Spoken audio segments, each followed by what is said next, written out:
Meanwhile in the timeline with Alive Elise, she has another breakdown and says she still loves Stefano.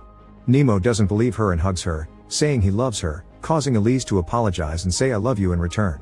However, when Nemo falls asleep, Elise abandons her family without saying a word. A little Nemo is now in a metaphorical theater watching how Elise becomes a hairstylist.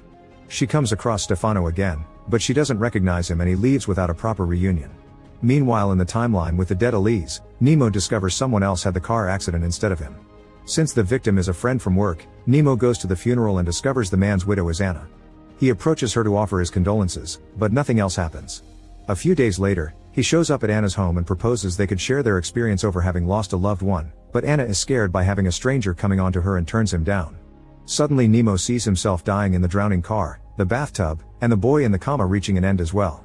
Then it jumps to the space station, where Nemo discovers Anna is part of the crew too, but before they can chat much, an asteroid shower hits the station and everyone dies in the explosion. Now Nemo jumps through a series of different memories as Feldman tells him to concentrate.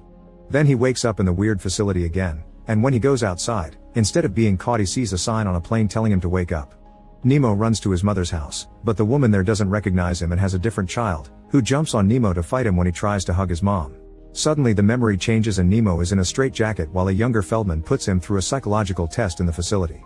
During lunchtime, Nemo eats a fortune cookie and finds a note saying Nemo leave. In the future, Nemo learns that the people have voted for him to die, but he doesn't care and goes back to his story. In the facility, Nemo puts the note together with a sign, telling him to leave now. As soon as he makes it outside, he sees messages everywhere. A sign tells him to read the news, a newspaper tells him to look at the end of the street, and when he does, he sees the Hollywood sign telling him to call a certain number. Nemo dials the number and hears his father's voice, but he thinks it's just a prank. Afterward, Nemo runs to his old home, which is in ruins. Under all the dust,